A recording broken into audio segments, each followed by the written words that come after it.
Kalau tak cerita ilmiah, asu niku nggih asu anjing.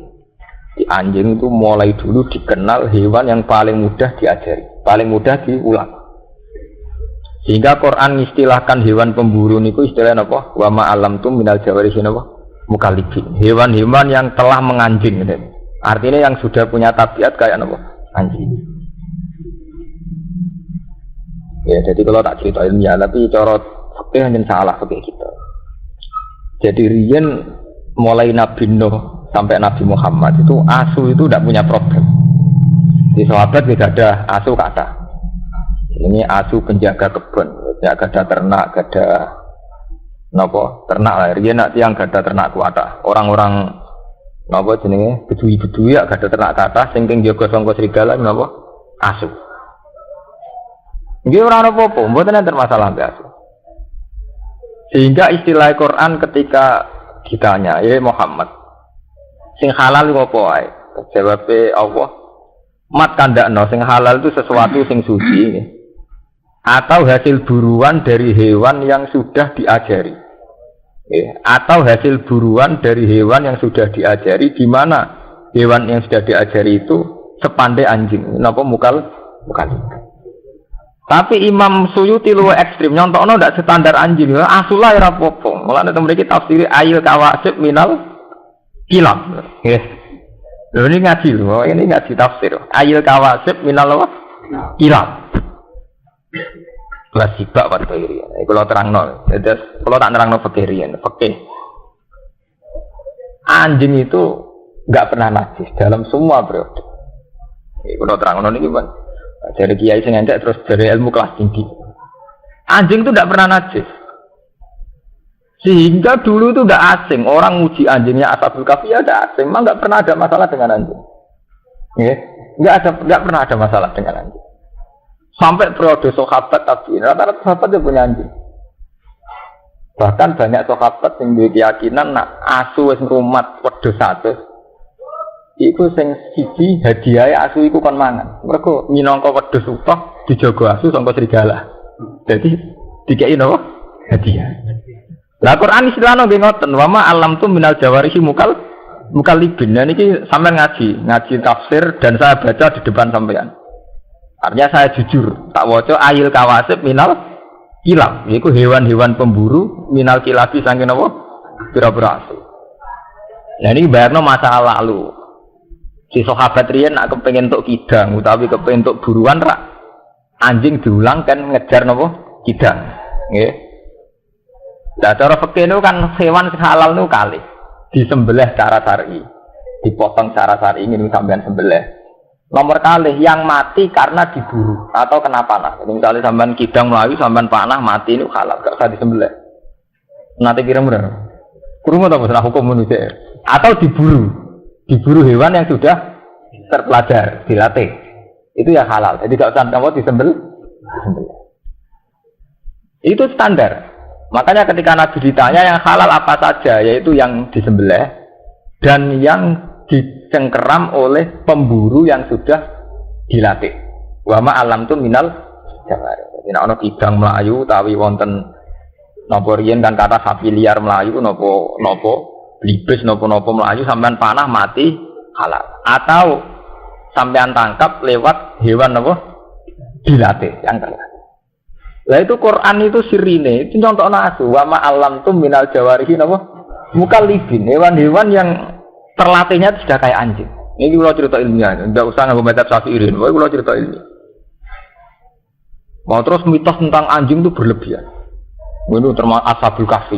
Jenenge Ashabul Kahfi ku 7. Wa saminuhum kalbuhum. Wong macam-macam. Ora roh jenenge lha kok ditulis ben marah kobong, musalmina tamliko semacam-macam. Tapi wewah semono tengahe paling keren ku Kitmir, termasuk. Tapi ketika periode Syafi'iyah, bukan Imam Syafi'i. Ketika Imam Syafi'i itu masih banyak orang rumah asu. Ketika periode Syafi'iyah dan kebetulan mazhab Syafi'iyah itu yang paling dominan di Indonesia. Wong darane asu terus najis. Nggih, darane asu terus napa? Najis. Konsekuensi dari darane najis dijauhi, diburu, dibunuh. Wong cilik kula mateni asu ngrasa ibadah. Jadi desa kula ora ana asu. Ya, untuk konteks Indonesia memang itu desa kok nasune berarti daerah abangan. Nah, ora nasune daerah san. Jadi buru asu ngerasa napa? Ibadah. Tapi di saat yang sama santri yo ngakoni, mengakui nak kewani ashabul kahfi jenenge napa? Asu. Ya ngakoni nak kewan paling pinter napa? Asu. Napa malah intelijen napa kepolisian napa badan narkoba tetap ngakoni hewan paling mudah diajari napa? Asu. Hargane asu ini sudah juta, 100 juta gitu, betul. Tak pengen Rusia, asu-asu yang sudah terlatih kangge narkoba, nopo-nopo harganya tidak nopo, ratusan juta. Itu jelas membuktikan ilmiahnya Quran, karena Quran sendiri ngakui hewan terpelajar contohnya nopo, wama alam tu minal jawarihi nopo, bukan itu. Makanya saya bilang, tahu-tahu kita bodoh. Yaitu tadi ketika mazhab Syafi'iyah itu menganggap asu itu najis, itu terus kita lupa khawasul kalbi. Sirine khawase asu, keistimewaannya padahal itu hal yang tidak bertentangan. Kalau asu itu betul pinter dan istimewa, bener nak atau darani najis, ben rambut sembelah jadi ternak. Nggih mboten. Justru barang istimewa ora perlu dibunuh nggih mboten. Karena istimewa, lha nek asu halal koyo ana pitik malah disota sate malah cepet entek. Sate jamu. Tapi teng mriki Imam Suyuti itu termasuk orang yang secara ilmiah itu jujur. Beliau itu mazhab Syafi'i. Tapi dalam hal yang kayak ini beliau itu bebas mazhab. Huri orang yang tidak bermazhab. Makanya beliau tetap nafsiri ayil kawasib minal kilab. Kilab itu jamae kata kalbun. Artinya ya asu tenan niku ya asu sing sampean buru sing ngrasa ibadah. Nah sampean tangklet. Kenapa mazhab Syafi'i itu menajiskan? Niku asline khilaf. Yang jelas tek ini ngaji ilmiah, orang urusan cocok ra cocok. Nah, menurut zaman cocok ya orang ilmiah. Asli tek hadis tentang asu najis ini orang Nabi nanti ngendikan idza walagha ina ahadikum al-kalfu falyasilu napa sabat. Nah Adam dijilat asu. Istilahnya Nabi asli lho, takokno sing nate ngaji. Istilahnya idza walagha nggih mboten. Kalau Adam dijilat asu. Takokno sing nate ngaji fikih. Istilahnya asli loh, tek hadis jadi tidak fikirnya loh ya kan ya tek nopo hadis istilah idza walagha inna ahadikum al-kalbu falyasilhu nopo sab'an. Kalau anjing itu menjilat di antara wadah kamu falyasilhu sab'an, basuh ping 7. Asli teke Nabi. Jadi Nabi ngendikan ono istilah jilat, ono istilah ada. Nah ini semari ekstrim itu istilah jilat mbek ada. Wadah itu ada minum, terutama wadah minum, ngangge ngombe napa wadah dinggo sesuci. Ya terus wonten istihad. Istihad. Imam Malik darani, ngongkon basuh iku ora mesti najis. Barang rusak, barang risi ndak sampai najis pun istilahnya kon basuh. Sampeyan ndek klambi ra najis, tapi wis rusak nggih kan napa? Basuh. Wis ngono ditambah ada. Ada itu memang sesuatu yang spesial. Mestinya job itu ora perlu umbah tapi nak jenenge napa jenenge gelas tetep kudu diumbah. Iya betul. Job mobil ora perlu diumbah, rusolah. Tapi nak jenenge wadah nggo minum tetep napa diumbah. Karena kaitannya kesehatan dan macam-macam. Makanya Imam Malik tetap ngotot asu itu tidak najis, enggak najis sama sekali. Soal dibasuh 7 kali itu ta'abbud. Soalnya Nabi kalau ngongkon basuh 7 kali, tapi tidak ada konsekuensi bahwa itu menjadi vonis najis. Ya, kapan-kapan nak sampean kepengin ilmiah, sampean takokno kula bahwa mengke ditulis, mengke sampean ngaji teng mungkin ya. Masalah sih mungkin teng sare menurut Imam Malik ndak nanti dibasuh ping 7 itu tak abudi. Soalnya Nabi mutuskan basuh dibasuh, tapi ora ono akibat iku diarani. Karena secara logika istihad, istilah Nabi itu wadah ambek dilat. Apalagi kalau sampean sekarang menguasai ilmu medis. Efek yang ditimbulkan sekedar memegang dengan efek karena jilat itu bedanya ada. Sama nak gelem ditembak wong wedok. Wong rayu lah demek sampean agak keberatan, nak dijilati ya keberatan.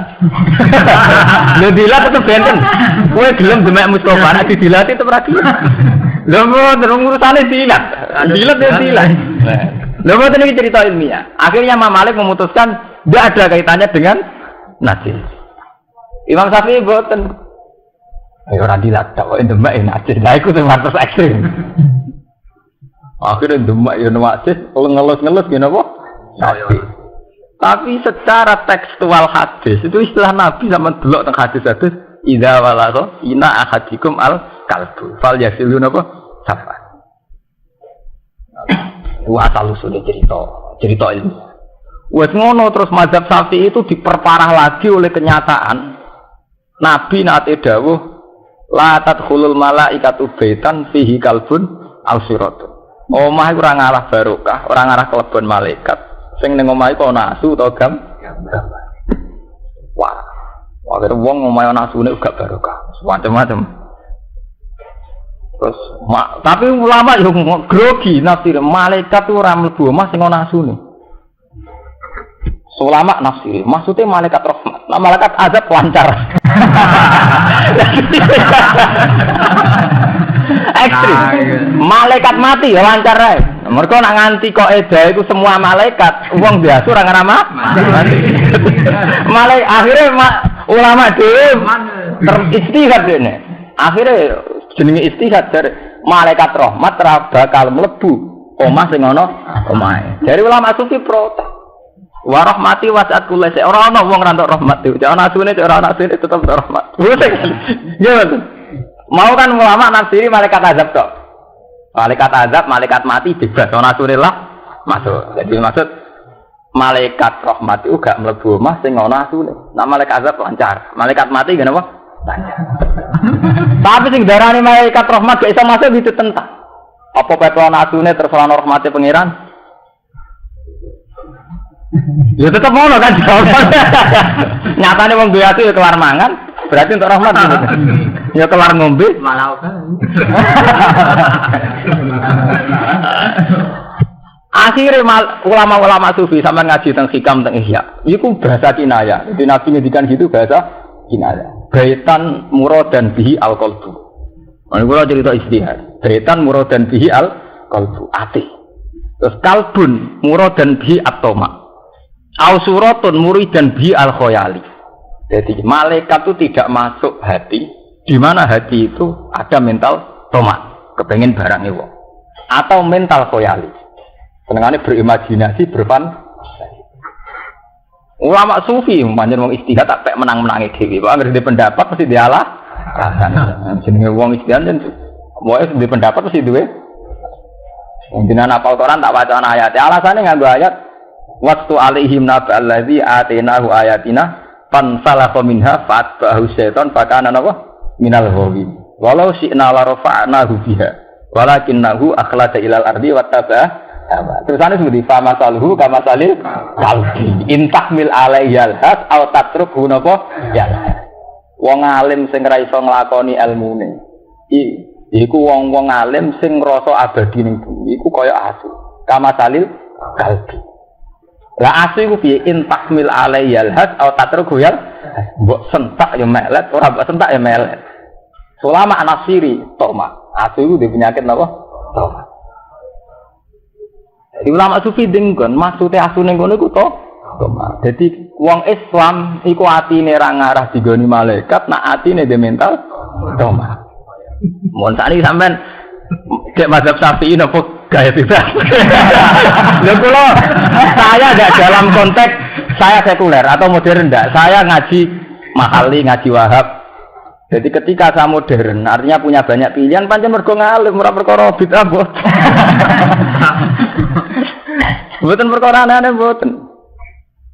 Saya punya akurasi ilmiah teng dene mazhab fikih sampean maca teng Al-Mazhabul Arba'ah napa teng Mahali teng enak wonten keterangane dari Imam Malik kasus hadis itu. Ngoten, zaman ngaji nggih. Ngaji saudara. Ngoten. Ya karena itu tadi, ketika Nabi ngendikan itu istilah teks aslinya itu idza walagha, nak dilak. Wis dilak disebut ada. Loh ini kan dua hal yang memang diperlakukan secara beda. Nggih to nggih. Sampeyan ditembak Mustafa gelem nak dilak ora? Terus ada itu ada ngombe. Jogan kena telek utawa garasi, mungkin ra mbok umbah. Tapi nak ada ngombe meneh nek telek, debu sampean umbah. Kalau gitu udah harus se ekstrim itu gitu lah. Artinya macam ada ya pantas itu. Orang kudu asu dari bayangannya orang kudu Aduh umpama pas iku sing dilat pitik utawa kebun abilah bar dilat kebun bae itu ngomong. Nggih mboten kira-kira.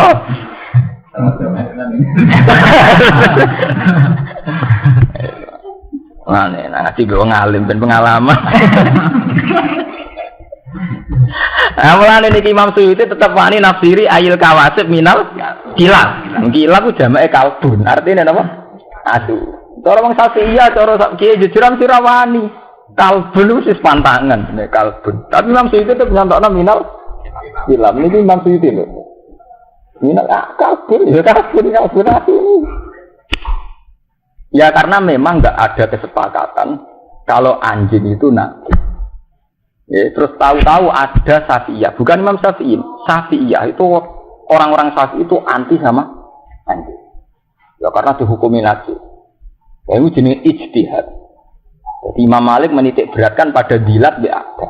Dan dilat bi'ada itu memang ekstrim. Imam Syafi'i betul. Nak dilate wae najis liyane ge melok najis. Jadi masalah ijtihad itu pancen repot. Jadi kados ngeten wong masalah ijtihad.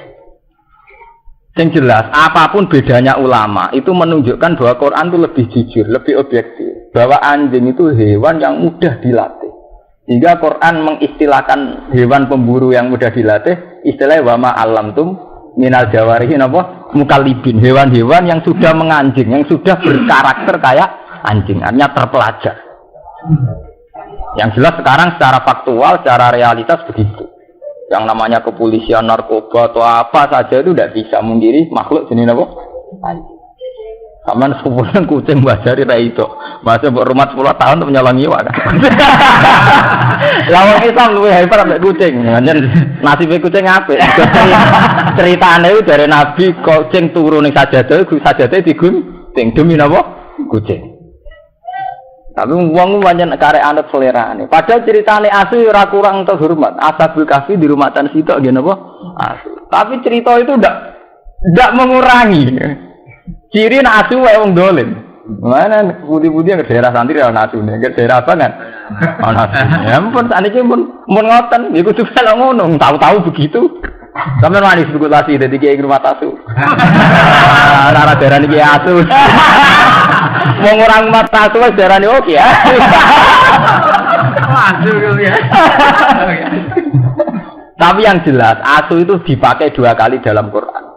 Menyangkut kecerdasan itu ya diakui, tapi watak tomak ya diakui. Itu tadi waslu alaihim nabal ladina wa atena wa ayatina fansal minha fatba'u syaiton fakana napa minal ghawin. Walau syi'na la rafa'nahu biha walakinnahu akhlasa ilal ardi wattaba'a hawa famataluhu kama salil kalbi in tahmil alaihi alhas aw tatruhu napa jalan.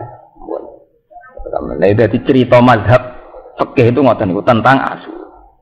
Nah ini secara fikih ngoten niku. Jadi hewan-hewan yang ditangkap oleh hewan pemburu anjing itu tidak apa-apa halal.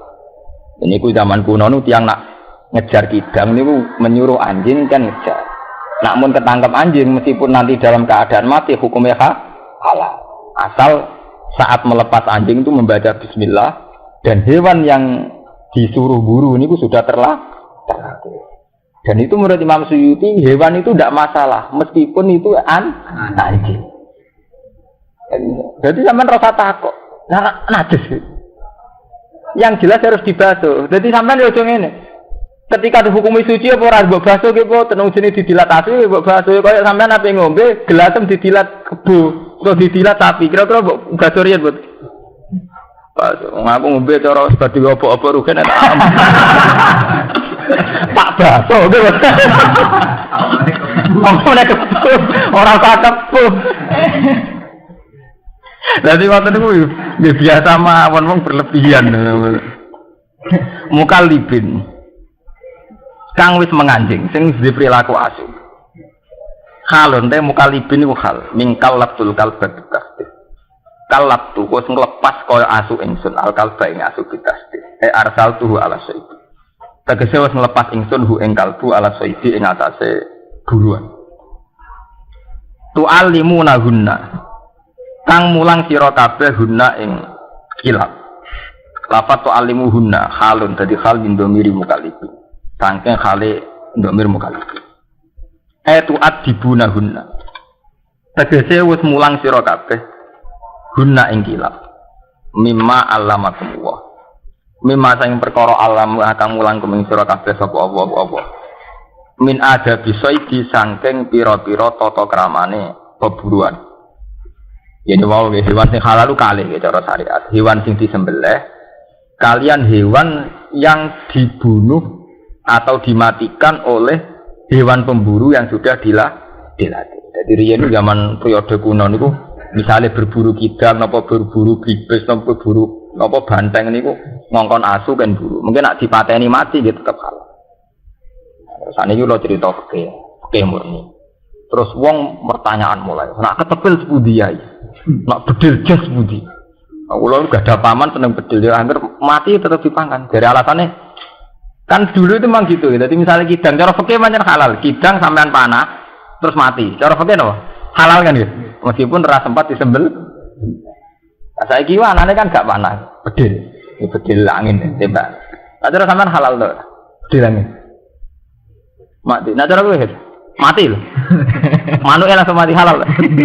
Lho ora suwi cerita ilmu. Halal. Halal. Ya mungkin betul nama angkat. Halal. Bedil. Rata-rata nak kiai Jawa niku khilaf. Alasane ngeten nggih. Wonten kiai sing darani iku haram mergo tumpul. Artinya tumpul itu gak landep. Dari kiai darani ukuran landep itu apa? Ra iso tembus katane tembus. Dadi kiai sing darani ra landep ya cara ya lucu. Mergo ukuran landep itu apa? Oh nyala tembus. Nak barang tembus apa barang landep ya lucu. Tapi terus akhirnya walhasil kiai Jawa nganti saiki khilaf. Nah, mereka darani orang sing halal darani. Nah, cara kiai kula lucu. Wong bakat ngono wis ra kelar nyate. Nyate nak karwan hal. Mesti ra kelar nyate. Ora kelar tuku yak pitik. Judul lah kiai-kiai sing ngilafno ngoten jen kiai-kiai sing ngijek di hobi bakat-bakat sing sepele-sepele. Dadi cara kiai kula nak darani mesti wong bakat ngene iku ora tau napa nyate. Uripe gak makmur. Jadi ora diapati fikih, tapi sosial masyarakate. Mereka ge nyata ya. Sama nak ngaji kita fikih atau ngaji muin wahab. Itu ulama tertentu sampai masalah-masalah cilik-cilik dibakar. Misalnya hasyarat. Ini cerita fikih gitu. Sekali-kali ngaji fikih. Cara mazhab Imam Malik kan hewan yang haram itu tidak ada kecuali khinzir. Yes. Cara mazhab Imam Malik yang haram itu hanya satu di dunia yaitu khinzir. Celeng babi. Hewan loh ya. Terus dan hewan sing dinabin mikhlabin yaitu sing duwe paruh kuat utawa sing duwe cengkraman kuat. Terus tapi Imam Malik dhewe ora roh contone, Imam Syafi'i ora roh contone. Wong nate wonten kiye nyonto dibantah. Cengkraman kuat ku piye? Contone kok bido. Bido nak nyengkrem kuat, pancen bido kuat iki kuat, alap-alap nggih. Dan nek saiki manuk cendet kutilan sing cilik-cilik nu ora kuat. Tapi ana kiai sing nyeleneh aku kuat tak cara hewan sak level kanggo laler utawa kanggo ulat sing dadi makanane ya kuat nyatane mati tenan. Sono kiai sing bantah meneh pancen carane mangan kudu duwe cengkraman kuat kok ora oleh kuat. Ra gantung mangan dene mangane kudu berburu. Ya itu terus khilaf. Tapi yang jelas khilaf itu tidak ada selesainya. Makanya Imam Malik darani semua hewan liyane khinzir itu halal. Terus diperkuat sampai ayat kulla ajidu fi ma uhiya ilayya muharraman ala ta'imiyat amuhu illa ayakuna maitatan al damam masfuhan aw lahma khinzir. Nggih. Terus au fiskan uhilal ghairihi menyangkut nyebute. Tapi yang jelas hewan disebut yang mesti haram itu mati, batang. Nggih. Jadi itu ada wahyu, saya tidak menemukan sesuatu yang haram yang akan dimakan oleh seorang yang makan ala ta'imiyat amhu illa ayakuna mai batang, kecuali itu batang. Nggih. Audama masfuhan atau geteh, cara Jawa dideh. Awlahma khinzir utawa babi. Aufiskan uhilla li ghairillahi atau hewan halal tapi saat menyembelih diperuntukkan berhala. Namanya yubiha bi ghairi bismillah, dipotong tanpa nyebut nama Allah. Itu yang disebut Quran tetap baku. Untuk daging tetap Allah mana apa? Khinzir. Sehingga Imam Malik darani mangan daging asu mau makruh tok. Banyak lah hasarat. Kados kuwadah, kados ulo. Wis pokoke standare ngerek ora apa-apa mangan ulo panganan kono tikus. Lha iki sampean lho nggih mboten. Sampean nak madzhab Malik ngoten lho, sampean nak ngaji zaman ngaji begini nggih mboten. Tak krungu mbok madzhab Malik kok sing haram. Tak hampir enggak ada gitu madzhab napa? Malik hampir enggak ada. Terus madzhab Syafi'i duwe kaidah sing dadekno hampir semuanya haram. Imam Syafi'i duwe kaidah kullu hayawanin lam yarid nafsun bitahlil wala bitahrim. Fakullu mastahbasadul arab wa tiba asalimah bahwa haramun. Menurutku asli tek dawe Imam Syafi'i. Setiap hewan yang tidak ada kejelasan zaman Nabi halal atau haram. Ya, setiap hewan yang tidak ada kepastian halal atau haram zaman Nabi. Dan hewan itu secara tradisi Arab dianggap jorok. Istahbasadul Arab. Watiba asalimah. Dan orang yang masih waras juga nganggap jorok. Maka haram. Tiba asalimah. Jadi tiba asalimah mulai sampai roh cacing jijik ya haram. Nah, tapi mau mapalar atau jijik. Jadi itu ukurannya relatif lagi kan kalau pokoknya nak watak sing waras, itu darah isi. Nak wong Jawa rata-rata sepakat kan cacing ya. Enggak terus kena fungsi, terus hilang jijik. Mari penyakit mah mari. Mulane mulai bolak-balik matur. Ilmu agama sok ben iku entek. Mergo ketika secara sain itu dilawan, itu ben ilmu agama nyorok. Misalnya ngeten, agama ngaramno ulo, kowe kiai ngotot ngaramno ulo. Bareng ana seorang peneliti atau seorang ahli medis menyatakan ulo fungsine ngene-ngene, gunane ngene-ngene. Terus kowe terus ngono kok haram. Jadi mulai dhisik nasib ilmu agama dilawan mbek ilmu rasional. Mulai riyen zaman Nabi ngono. Iki misalnya ngaramno ulo, bareng ana penelitian ulo kena ngene-ngene fungsine. Ngono kok haram, iman kan ngono. Juga sampean nyesali asu najis itu. Wong hewan sehebat itu, sefungsi itu kok darani lah. Lah sebenarnya agama nganti kiamat ngono. Nasibe ngoten. Musibah nggih ngoten. Semua teori pengetahuan itu arahnya tidak nyebut Allah. Mulai minggu-minggu ini kula sukani ilmu. Minggu-minggu niki kula mikir. Pas munajat teng pengiran, saya tidak mikir di depan dia atau di depan jenengan. Saya pas munajat dengan Allah itu mikir. Ayat Quran sing ana gunane melafat Allah tok. Sing iso bedakno. Ini kan wonten sing ngapal Quran iki, sekseni omongan kula. Karena ketika Allah tidak disebut, iku teori Quran itu mirip kok teori ilmu alam. Misalnya saya contohkan ngeten. Manusia itu dari kecil lemah. Ketika lemah rodok gede kuat. Pas sakruhin kuat-kuat umur 30 tahun. Engko nek wis tuwek nunuk menangnya betul. Itu secara teori sosial, kenyataannya memang gitu. Secara teori medis ya begitu. Secara teori struktur tubuh ya memang begitu. Sehingga orang Rusia mengatakan begitu, PKI yang mengatakan begitu, orang Amerika mengatakan begitu, orang Cina mengatakan berarti Quran tidak menambah ilmu. Di mana Quran mengatakan Allahul ladzi khalaqakum min dha'fin tsumma ja'ala min ba'di dha'fin quwwatan tsumma ja'ala min ba'di quwwatin dha'fan wa shayba. Allah itu yang menciptakan kamu dari lemah, setelah lemah menjadi kuat, setelah kuat menjadi lemah lagi. Sing iso bedakne lafaz Allah iku wong Islam meyakini nek ngono iku kersane Allah iso bedakno Allah tok. Kulo sampe sujud nang sangi syukur kulo. Sing iso bedakno ilmune Quran ora nyebut Allah tok niku. Mergo andekan gak ana unsur Allah iku wong PKI ya ora ngono iku, wong cilik sithik gedhe digasan abg ber kok tuwek meneh nuno-nuno ndredeg. Iku ora usah Quran lah ya mesti ngoten. Iya betul. Sing iso bedakno disebut kata Allah niku. Ya iku wong Islam unsur nang niku krana Allah. Cara rogen aku Gus nama tasawuf wae kabeh kan Allah. Tapi mutasamu kok pas umat. Jadi iman kebutuhan wong Islam ora ngerteni pas umat. Ya kudu ngono terus ora ana umat sufine eling Allah, ora umat sufine eling awake dhewe. Itu sing iso bedane Allah tok.